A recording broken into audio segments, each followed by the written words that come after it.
In our news bulletin for this evening, Niuean emerging leaders return from 2-week Pacific Regional Leadership Program Inspired. The Rockman and Rockwoman Triathlon Challenge is now into its third year. It finished on a high note with the hopes for more competition next year. The Melbourne Cup enthusiasts pack Pacific Way for a hat parade and placing bets. Bank officials are continuing to assist customers to reclaim remaining funds in accounts with the Bank of the South Pacific. This process has been set in place since the switch of banking services from BSP to Kiwibank in April of last year. However, the issue at the moment is that there are still a number of individuals and group accounts with funds that remain unclaimed. We did a pretty good job of moving all the funds over when BSP left in April 2013. I think there's probably about 1%. I won't give you a dollar term, but there's probably about 1%. It is a substantial amount of money when you add it all together, although a lot of the accounts are sort of $40 to $60 to $80. The process to claim the funds is relatively simple.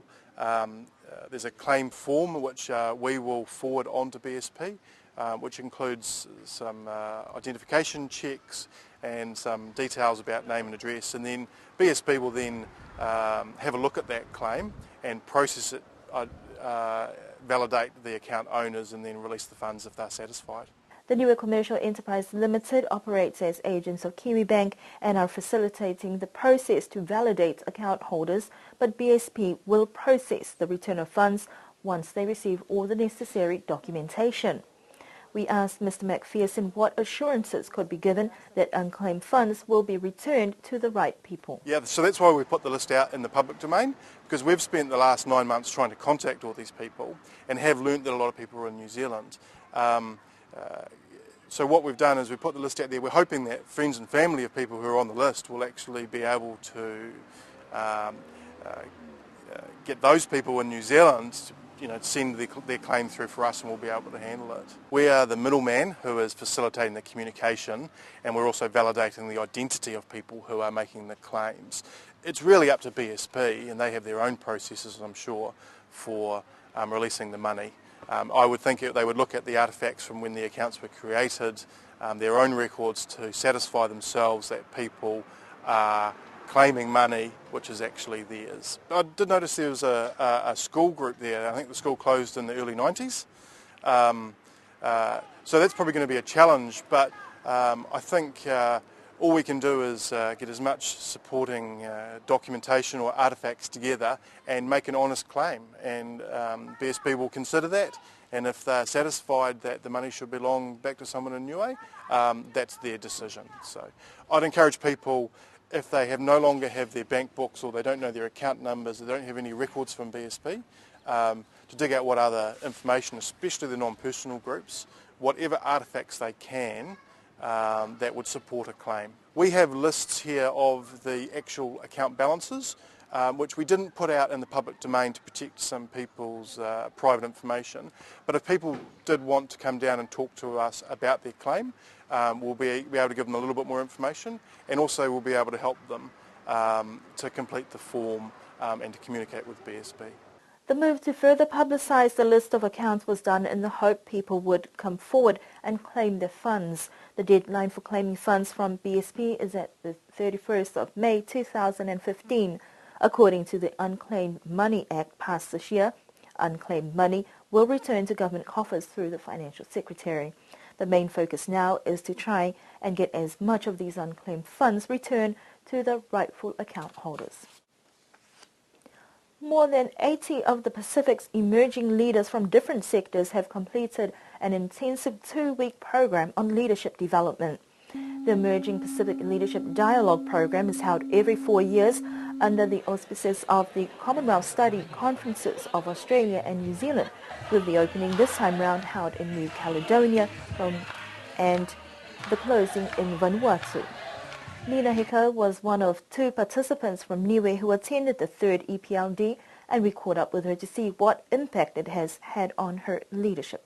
It was very inspiring. At first we started off with just general listening to speakers from different areas, and what I really liked about it was really tailored to the Pacific, where they incorporated elements of culture, faith, And there was also different presentations from like the health, the legal, our developing partners. So listening to their presentations were also very inspiring on what we as Pacific people can do. The highlight for me was meeting different people, getting into a group. They divided us into a group of 12, all from different countries. We had Papua New Guinea, Solomon Islands, Vanuatu, Federated States of Micronesia, New Caledonia, and New Zealand, and myself. And we also came from different backgrounds, like agriculture, health manager, bank manager, legal people, and there was also someone from the mining background, and we were all strangers, and then being put together, we met each other for 2 days, we put together to go on a study tour to Solomon Islands, and just trying to get along with them, because basically that was my family for the week, and then having mutual respect in terms of turning up on time, when we're supposed to meet up somewhere, and also touring Solomon Islands is one of the highlights as well.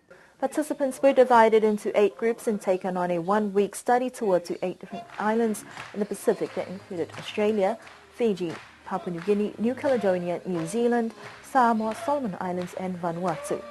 The expectation was that networks developed throughout EPLD would assist participants in the long-term development and stability in the region. Nina says that the accessibility to leaders from all spheres of the community made the program enjoyable. However, it was the 1-week study tours that also tested the ability of teams to work collaboratively to develop a report on findings and put together a creative presentation that would be critiqued by Her Royal Highness Princess Anne and Honourable Edward Ngatape. That proved rather interesting. One of the most interesting parts for our group, because we actually divided ourselves due to the limited time frame. We had like just 2 days to prepare, and we divided our group into a content group, so they focus on the written and oral side, and then there was the creative group. They focus on all the action and making things lively, and I was placed in the creative group, and I was mixed whether I should go to the content, but then I decided I'll do something different and stick to the creative group. And we had a mixture of spoken word. I had never done anything like that before, so we had to write our own and come up with a spoken word. And I was also part of the scene for domestic violence, highlighting domestic violence, because that's one of the main issues that Solomon Islands has as a country, and one of the things that they need a lot of work on as well. But overall, the princess said that our presentation was loud, but a nice loud. So that was a first for us to hear that there's a nice loud. So yeah, we were happy with our presentation. The study tours were incorporated into the program for groups to examine, discuss and report on current strategic issues in each country. Now that leaders have returned to their respective islands, the next step for EPLD alumni is to work to inspire others. I would encourage everybody, if the opportunity comes up again in the next 4 years, to apply for it, because what I saw was EPLD is the type of experience where you don't go into a room and just sit there all day listening to inspiring speakers, but you actually go out there and see the different institutions and listen to their leadership skills, their stories. I mean, we went to a Christian Care Center, we went to Soul Tuna, which produces one of the Pacific's best tuna. We went to a brewery, we went to Parliament, like just the different institutions, and observing what leadership styles they use and what they have to offer. And then coming back allows you as a group to offer your reflections on each day, and it also helps you to build yourself as an individual on what you need to do in order to become a better leader, not only for your country, but also regionally. So I would encourage anybody and all the youth here as well to apply for it when the opportunity comes up. EPLD is committed to inspiring and uplifting individuals with proven leadership experience that they can contribute to leadership and governance within their organizations, nation, and the Pacific region as a whole. The Niue Rockman and Rockwoman Challenge for 2014 was on this week, with international competitors arriving over the weekend to take up the challenge and see who would be the ultimate winner of the triathlon event that was held over 4 days. Now into its third year, the event is still going strong. The first event was the Rockman Run on Monday morning with 14 competitors at the start line. In the 10-kilometer run, the fastest time went to Andrew Abakan with 43 minutes and 16 seconds, while Robbie McIntosh won the 3-kilometer run. The fastest time for the women in the 10-kilometer run went to Lydia with 49 minutes and 18 seconds, while Paula Suckling did 3 kilometers in 16 minutes and 48 seconds.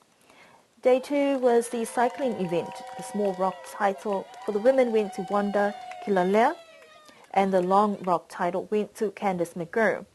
As for the men's category, small rock went to John McGregor, and the long rock bike title went to Robin Dawson. In day 3, the small rock swim for the ladies went to Paula Suckling, completing the course in 10 minutes and 22 seconds, and the long rock swim won by Lydia Bowles. In the men's event, rock swim went to Robbie McIntosh, and the long rock swim went to Andrew Abakan. Some of the locals registered up for the duathlon event, and the small duathlon team prize went to Niue High School team consisting of Yoteva Pasisi, Ruben and Lextor New. The big duathlon team prize went to Tano's Gym.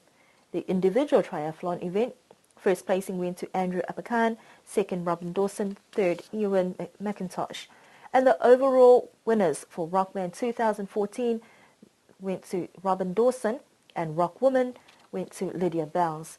Overall, from the looks of things, yet another great event that Niue Tourism have managed to pull together, making a rather enjoyable and challenging experience for the adventurous tourists to the island, and encouragement for more local participation next year. The Melbourne Cup event has been labelled as the event that stops a nation in its tracks, and Niue was captivated by cup fever on Monday. While punters were anxiously waiting to see where the bets placed would return with a big win at Pacific Way Bar and Clayton's, the main event was at the Pacific Way Bar that was packed with people keen to show off their elaborate creations. According to organisers, the annual Melbourne Cup Hat Parade has been a highlight or feature at Pacific Way Bar since 2006. This year there were 14 different categories and a lot of prizes to be won by those who displayed great creative skills in putting together decorative hats or headpieces. This year's judging panel consisted of Robin Heko, Esther Pavihi and Ling Manongi Misikia, and they definitely had their work cut out for them with so many different creations and willing models. But the supreme winners of the evening, third place went to Mrs. Selina Sekia, second to Enike Misikia, first placing went to young Miss Tavana Kavisi. Best male hat winners, third placing went to Robin Dawson, second Ian Kavisi, and first to Bill Mutfo. There were also prizes for the best shakers on the dance floor that went to BCN Navasa for the women and young man Asipeli Inia. With the parade over, the night continued on with sounds from the Misikia family string band. As for the action on the track in Australia, this year's race was somewhat marred by the deaths of 2 horses. This year's big winner on the tracks was German-trained horse Protectionist, who romped away with the biggest winning margin in nearly 2 decades. Coming in second place was UK-trained Red Cardo, and third placing went to Who Shot the Barman. And those are our news stories for this evening. We do hope that you can join us again for our next news bulletin next week.